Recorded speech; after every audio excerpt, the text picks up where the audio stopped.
All right, good morning, everyone. This is Rabbi Bolton speaking from the Holy Land. And now we're learning from a book which is called Torah Or,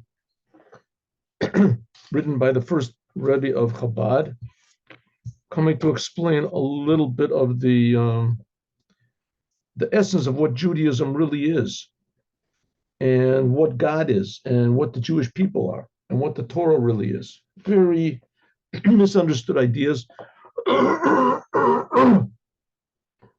that essentially only Mashiach will really explain. And these are the teachings of the Mashiach. Rebbe, every leader of Chabad was the Mashiach of his generation. So this was the first one. So here we're learning the teachings of Mashiach, Torah to Mashiach. Ready? Yes. All right. With this week's Torah portion we're learning is Parshat Teruma, and it's talking about the Jews building the tabernacle in the desert. The tabernacle in the desert was really just a portable holy temple. The whole time the Jewish people were Jewish people as a group, they had a holy temple. They had a temple, a tabernacle, all the time. When they left Egypt, of course, they didn't have it because they didn't. All the instructions of how to build this temple are from the Torah, and they didn't have the Torah yet. So 50 days after they left Egypt, they got the Torah, and there it said that they should build this tabernacle. And finally, it was open for business. This tabernacle was open for business almost a year after they left Egypt, about 2 weeks short of a year after they left Egypt. And they always had this. There was the tabernacle, and it was called Mishkan. They translated tabernacle. It was a Mishkan. That was called Mishkan. It was made from wood. The walls were made from wood, and there were various. There was a couple of altars, an altar for. We're learning about that this week. There was an altar for incense and an altar for sacrifices. In any case, the whole thing was you could disassemble it and assemble it, which they did 42 times, 42 journeys they made in the desert. They disassembled it and assembled it. And when they came into the land of Israel, it was built on a little bit more permanent basis, this tabernacle, for the next 440 years. And then afterwards came along King Solomon, and he built the first temple. The first temple was destroyed after 410 years, and the Jews went into exile for 70 years. They came back, and the second temple was built for 420 years, stood for 420 years. And that was destroyed almost 2,000 years ago. It was destroyed. And we're now waiting for the third temple. And that's what King Solomon said when he wrote in his book, Shir HaShirim, which is really not, it's very fluid. It's sometimes in past tense, sometimes in present tense, sometimes in future tense, sometimes plural, sometimes singular, sometimes masculine, sometimes feminine. So sometimes it's talking about before the Jews got out of Egypt, and sometimes it's after the Jews got out of Egypt. And this sentence says it's talking about after the second temple is destroyed. And the Jewish people are saying, Mi yatencha ka'achli. This is right in the beginning. King Solomon wrote a book called The Song of Songs, and it says that it's a secret of secrets. It's the only book in the Bible that hasn't got any simple meaning to it. Everything is an allegory and a metaphor for something else. So it's only 8 chapters long, and this is right in the beginning of the 8th chapter. And the sentence says, who will make it? It should only be that you are a brother to me. I'll translate the whole sentence. It's a very strange sentence. Here, let's see where I can get this from. Here we go. Where is it? Here we go. Look at this. Watch this. Look, you can open your books to the 8th chapter of Song of Songs. Right in the beginning, it goes like this. Mi yatenecha ka'achli. Who will give it? Who will only make it that you should be a brother to me? Yonek shadei imi. Nursing from the breasts of my mother. You are found outside. I will find you outside. Eshakacha gam yavuzu li, and I will give you to drink, even though it will be shameful to me. You understand that? I don't understand it. because there's no simple understanding. So it says, what is it talking about? It's all a metaphor for the Jewish people and God. And that what it says, mi yatencha, only if it could be like a brother to me. Zeh, this is Bakashat Neshamas Israel. This is the request of the Jewish people. Oh, wait, 1 minute, 1 minute. This is the request of the Jewish people.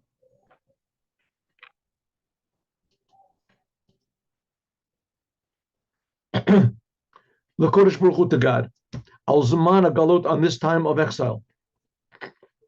And there was King Solomon was writing this book about 1,000 years for an event which was going to begin 1,000 years after he wrote this. King Solomon somehow or other knew that the temple, first temple, second temple, was going to be destroyed. It says that even more, that when King Solomon built the first temple, that he built a place, a room down deep under, with confusing tunnels, under al-kolokot, it says al-kolkolot, al-mukot, very deep tunnels. There's some sort of a room down there underneath the temple where you could put the ARK with a covenant.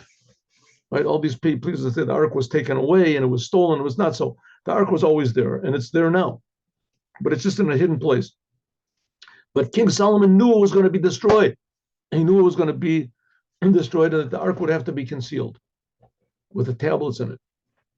And so we knew. So here the King Solomon is hinting at what's going to happen 1,000 years, about 1,000 years after he builds, the 900 years after the first temple is built. He's going to begin to build it. It's going to be destroyed. It and the second temple are going to be destroyed. And this is talking about the time of the exile. The Jewish people are going to be in exile, and the time the time of exile. Shib is a man at the time when there was the holy temple. Nikru Yisrael, the Jewish people are called Achim Lamakom. They are called brothers to God. Makom means to God. Like it says, Laman Achai V'Re'ai. Like King David said, for the sake of my brothers and friends, Avaksho Tobloch, I will request God. It's one of the Shir Hamalot. And it says afterwards, Laman Beit Hashem Elokeinu Kalomer. In other words, Emotai, one Nikra Achim, one of the Jewish people called brothers to God, when Bezaman Beit Hamikdash Kaim, and the time when the Holy Temple was standing. Then the Jewish people are called brothers to God.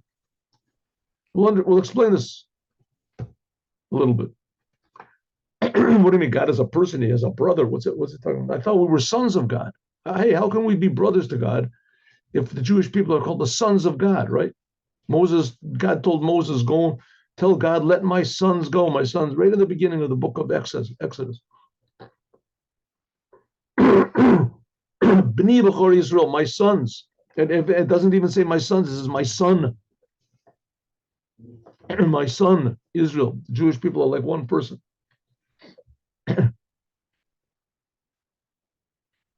That's a lot of times in Isaiah when it says that he suffered for our sins, and he said that's talking about the Jewish people because they're singular.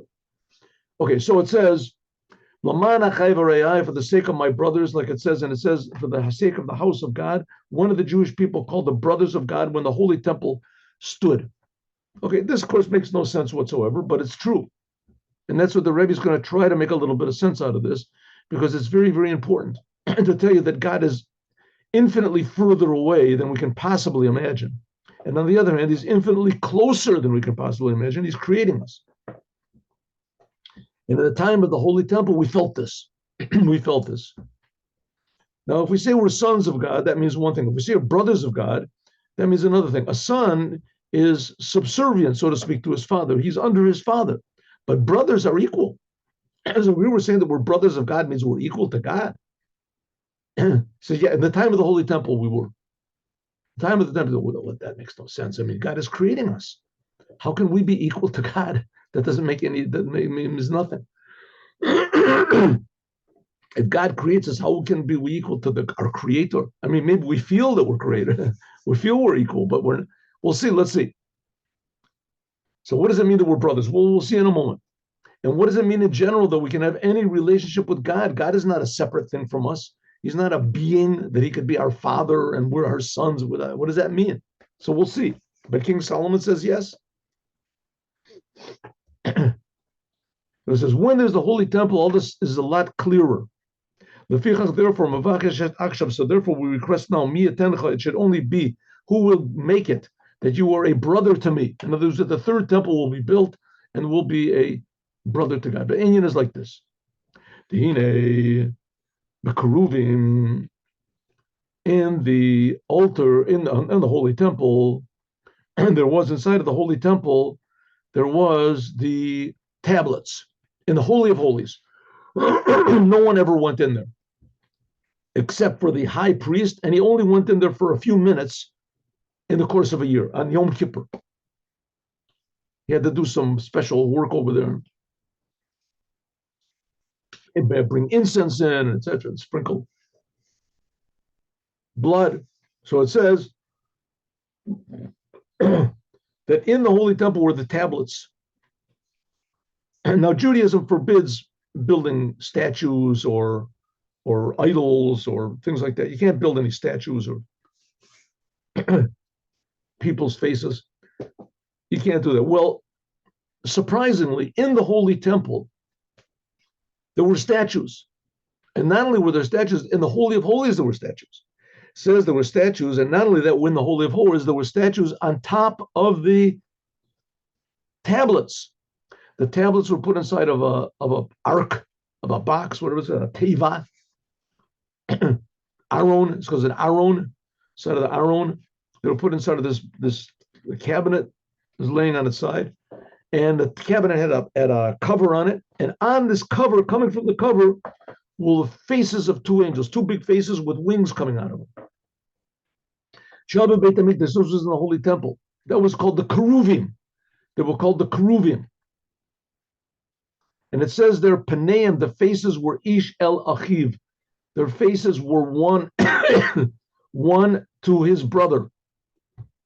That's brothers. Two faces on the cover of the ark. Behold, it says, it says you should make two of them. One of them on one side of this ark, and one is on the other side of the ark. So the ark was like a box. It was like a box laying down. Let's see, there's a lot of pictures of it, but I don't want to bring the pictures now. We'll do that later. So it was like a box laying down. Let's see, like this. See, here's a box laying down. Forget about this. These two, box laying down, and then there was a head over here sticking out, and a head sticking out over here with two wings coming out of this one, two wings coming out of that one. And inside there was, the top was removable, and inside was the tablets, exactly fit inside.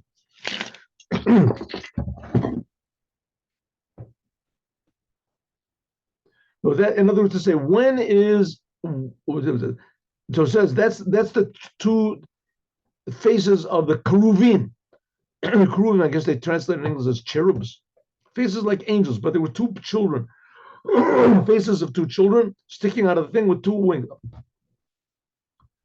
The Inyan of Keruvim, what is this thing of these two faces? Yuvan will understand. These two statues that protruded from the top of the ark. We can understand this like what it says in the rabbis. Hainu Pnei Keruv, Hainu Pnei Adam. The faces of these two statues of angels, that were faces of man. Man. Afilu, Rashi says two children's. Afi Rabavi Afi Zutri. It says that they were one big face and one small face. Api Rabavi, a big face and a small face. It says it says also on the image of the throne. This is from the image, from the vision of Isaiah, also from the vision of Ezekiel. It says that they saw a throne, God sitting on a throne. So they saw a big throne, and this throne, on the throne was the appearance of man. Okay, so before we go too far in this business, what's going on over here? What's happening over there? I thought Jews, they worship an infinite God. He hasn't got any form or anything. We have to understand. God hasn't got a body. God is not a person. that we read in the Bible that God created the world and God spoke and God got angry, you can't take that literally. You can't take it literal. On the other hand, why can't you take it literally? It says in the Bible, it says that God got angry and that God spoke. What's going on over here? So the simple meaning is that God is one of the characters in the Bible. But if you think about it for a second, you'll realize that can't possibly be, because if God is one of the characters of the Bible, then none of the other characters of the Bible can create anything, a world. You can't create anything. No one can create anything. Not any characters in the Bible, not in the Bible, not in science fiction. There's no such thing as being able to create something from nothing. And that's what God did. He created everything from nothing. So if God creates everything from nothing, it must be that God is not a thing, because he's not creating everything from nothing. There was something before. There was God, and God is a thing, right? So he says, no, God is not a thing. God does not really exist. God creates all existence. He's infinitely more real than anything we can possibly imagine. And the fact that we feel that we exist, that's just a big miracle that God makes all the time. He's creating us. So God hasn't got any body. But here we say exactly the opposite, that God does have a body. And we have the whole Bible, the whole story of the Bible, that God gave this book where he says, I want you to do this and I don't want you to do this. And if you don't do what I say, I get mad. And if you do what I say, I get happy. Right? So God does have a body. It doesn't have a body. God does have a personality. It doesn't have a personality.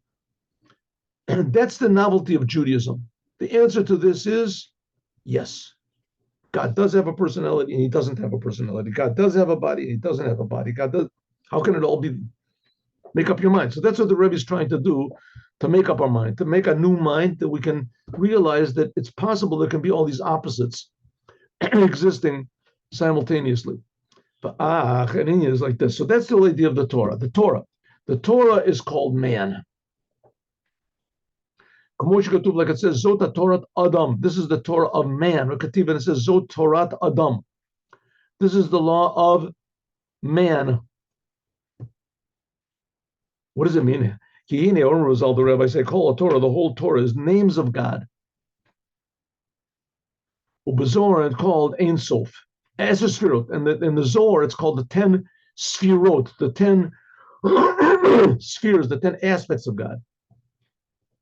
That's called the Raza de Shmei Kedisha. That's called the secret of the holy name.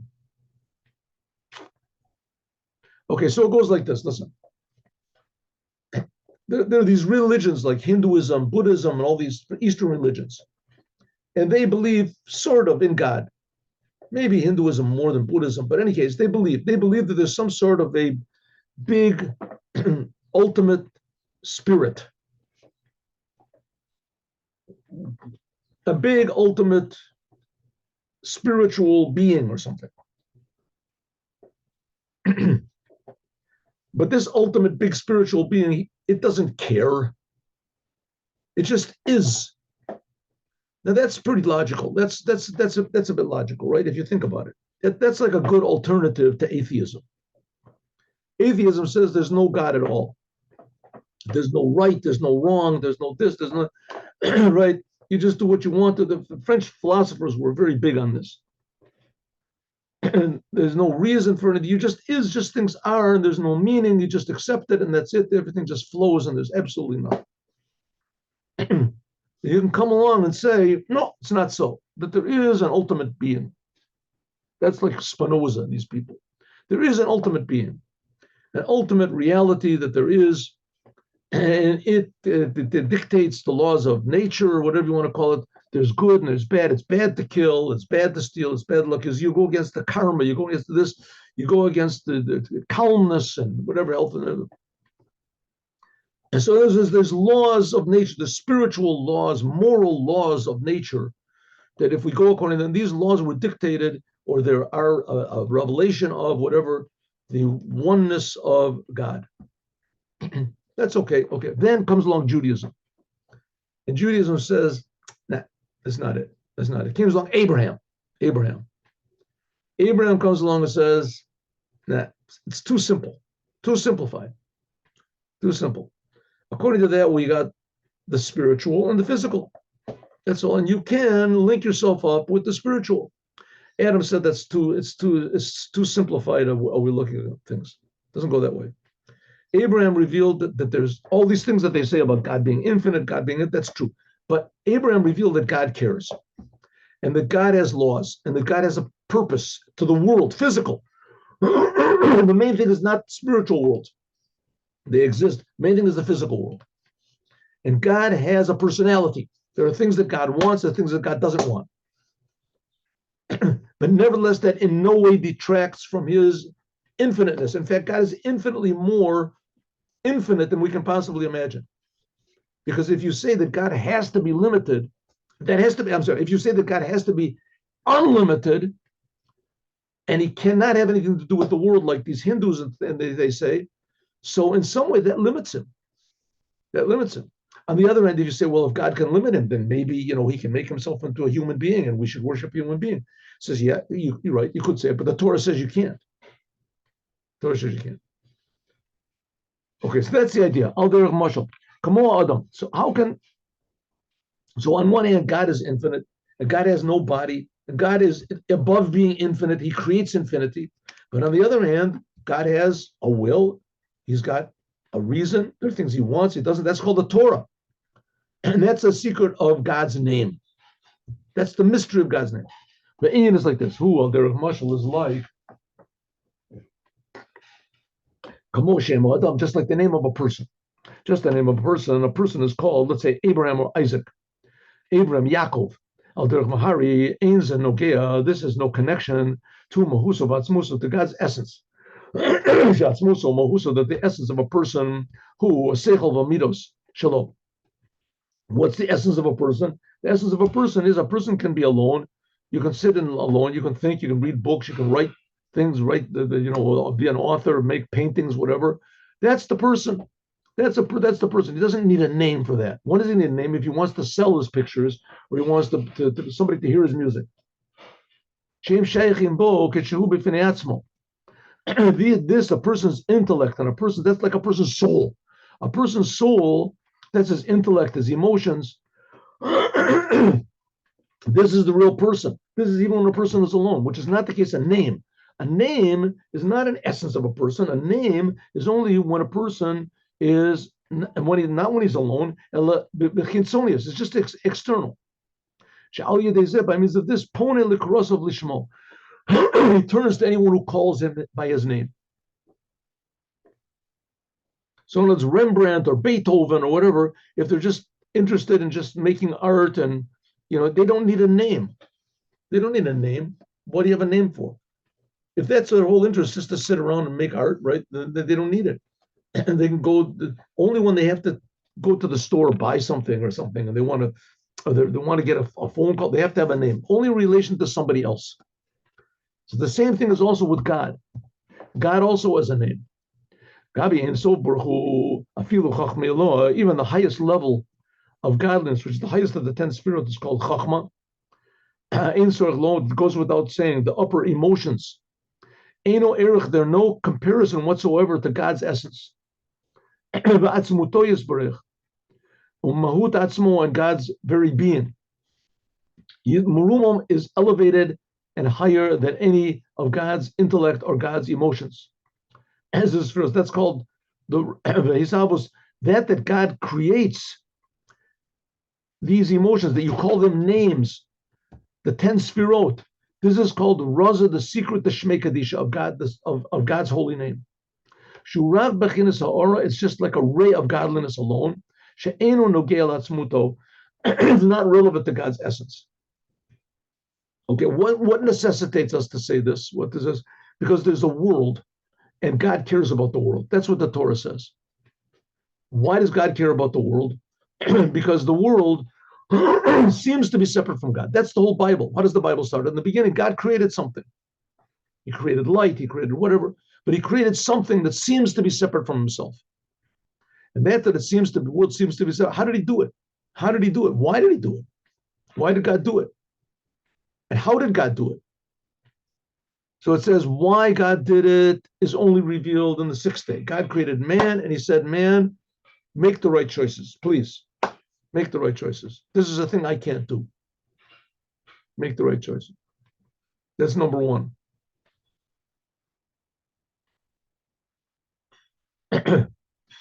And number two, God wants the world to seem to be separate from Him. It says Hashem b'chachma. So therefore, God emanated from Himself this world. And God, when He created the world, He cares about the world. He's creating it all the time. God is creating time itself. So God cares about it. So this interaction between God and what seems to be separate, the world, that's called God's names, or God's sphirot. And that's the whole idea of the Torah, the names of God, the words. So God's infinite oneness is infinitely more complicated than we can possibly imagine. But it's still, the whole fact of the matter is the whole thing is one.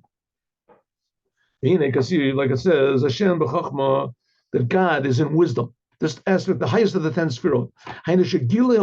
This revelation of this ray of godliness, which creates the world, and later what gives the Torah, is revealed in Shehu, which is only a name, like it says, I am God, this is my name. This is revealed in the top of the 10 sphirot. Chachma.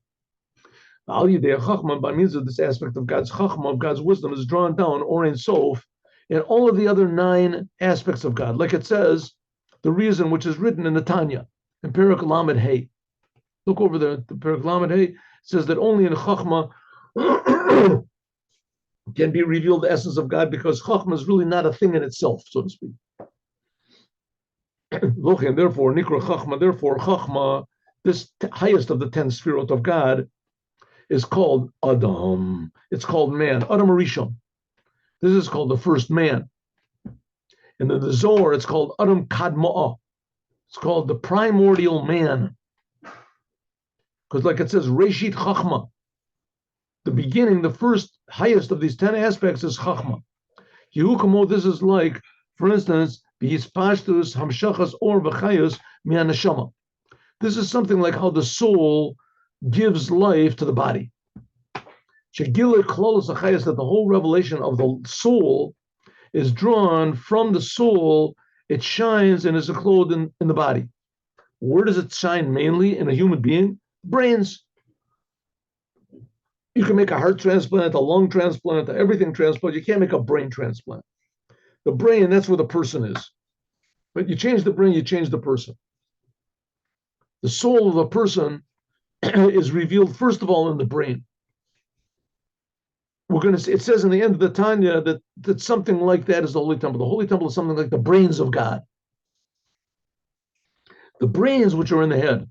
By means of a person's brain, by means of a person's consciousness, Nimshach is drawn down afterwards, a ray of godliness to every single limb according to its nature. Like it's explained in the Tanya. Nimshach comes out, that the brain, intellect, brains, they have the general life of a person. Right? The most important part of a person is the head. So it's also the same thing, Lamaila, above, by God. Shekiloi, that the revelation of the general aspect of God's light, or in Sof, this is drawn down into Chachma, into the, so to speak, the brain of God, the mind of God.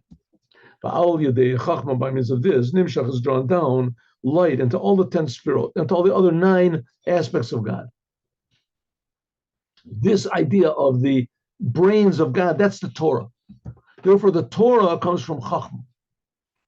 And that's why the Torah is called man, because just like the main thing of a man is his brains, his mind, that's the seat of his soul, where his soul is revealed. So the same thing is also by God. The place where God is really revealed is in the brains of God. That's the Torah.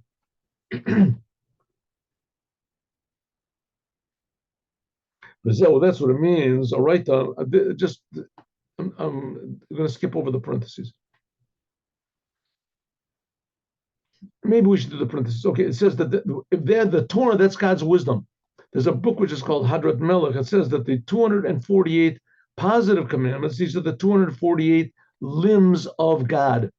and the 365 negative commandments, these are the 365 blood vessels of God. Exactly enumerated, I've never seen them, but that's what it says.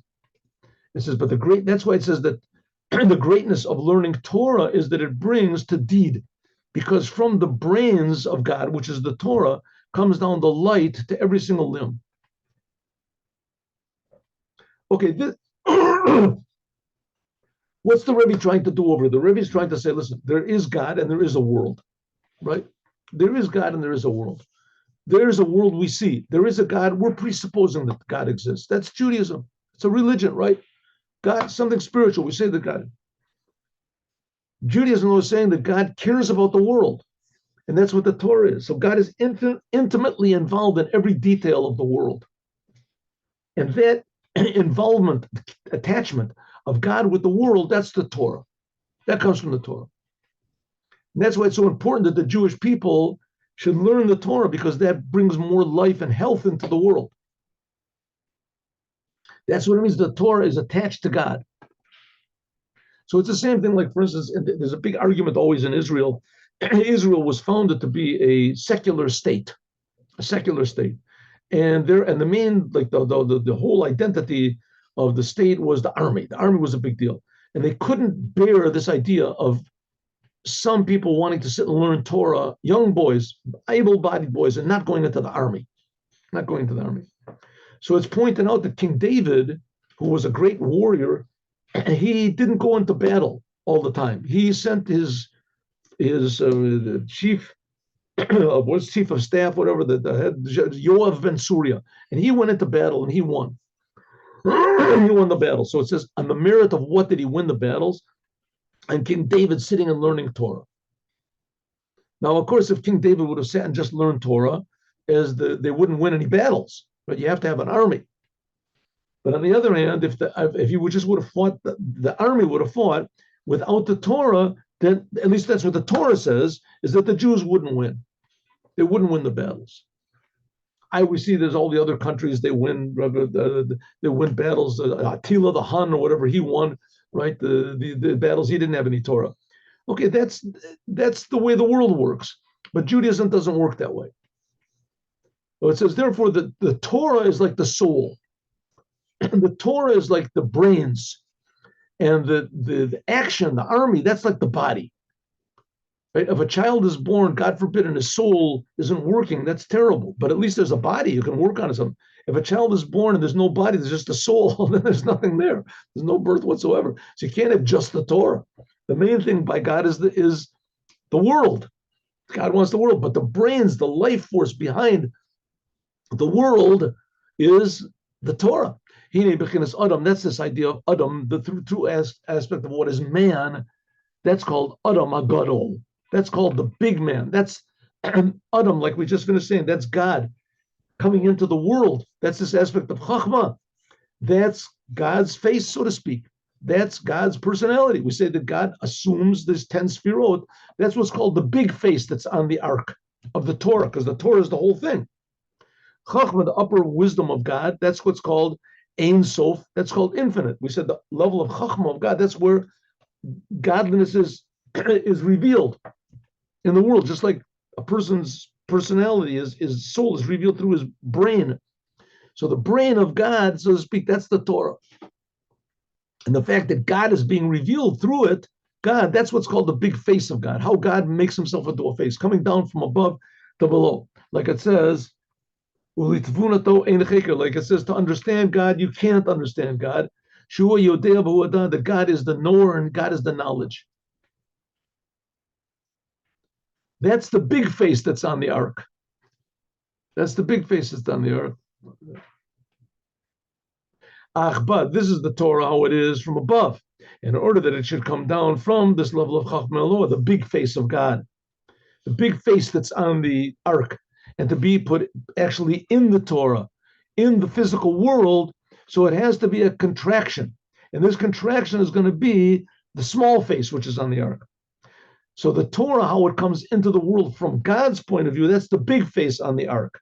And the small face on the ark, it says, that's what it says, Simsim Shechina Bein Beit Badi Aron. It says that God contracted, so to speak, his revelation, is Shekhinah, that's his revelation, between the two poles of the ark.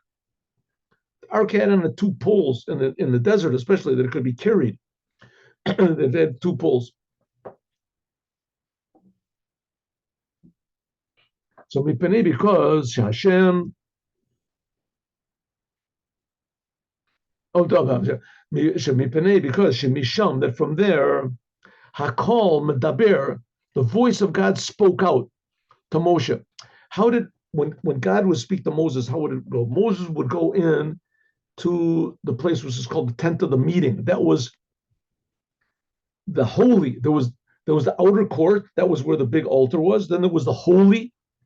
That was where the menorah was, and the incense was, and the showbread. Moses would stand there, and there would be, the ark was in the holy of holies, but the two poles of the ark were sticking out. They would stick out and push out the curtain, which was between.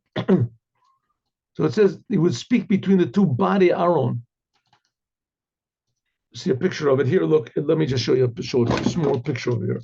The ark was like this.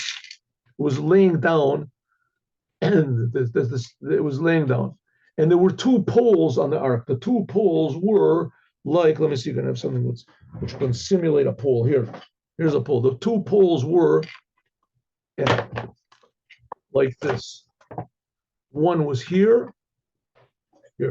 One was here, and one was here on the other side. So there was the ark, right? There were the two cherubs coming out from the top, from the covering, and then there were two poles. What were the two poles? Can I find something? Oh, here we go. So there were two poles. One pole was here, and one pole was here. Now this was in the Holy of Holies. So if it's in the Holy of Holies, so the two poles were sticking out, so it ends up, so it's like this. Watch this. Here we go. So they were sticking out through the covering. So it came out that Moses would stand in the holy. The ark was in the Holy of Holies, and these two poles were sticking out, and they would push out. It says like the breasts of a woman. They would press out, and Moses would stand between these two protrusions. It was because there was a veil there, so it would make the veil push out. So Moses would stand there, and God would speak to him. So it says this: the voice would come to Moses between these between the two poles of the Aaron. And this level of how God would actually come out into the world, this was called the small face of God. This is the small man. So that up the big face, there were two faces on the ark, right? Two faces on the ark. One of them was called the big face. That's how God comes into God's point of view, revealing himself. And this point is from our point of view, how God reveals it to us. That's what it means. There was one kruv, there was one face of this angel face on one end of the ark. That was drawing down godliness from above to below. That's the source of drawing down light into Bria Yetzir Nasiya. And the other one, this is in order that there should be this descent of godliness coming into the world. This is from our point of view. We have to say, when we pray and we say Shema Yisrael, what the Jews do from below to above, that's the small face. That's the small face. The small face is our ability to arouse godliness, especially when we say Shema Yisrael, and that's what we're going to talk about, God willing, tomorrow. Thinking about how God is really one and how God reacts to our thoughts and the emotions that our thoughts arouse inside of us. We'll talk about more, God willing, tomorrow. Okay, let's.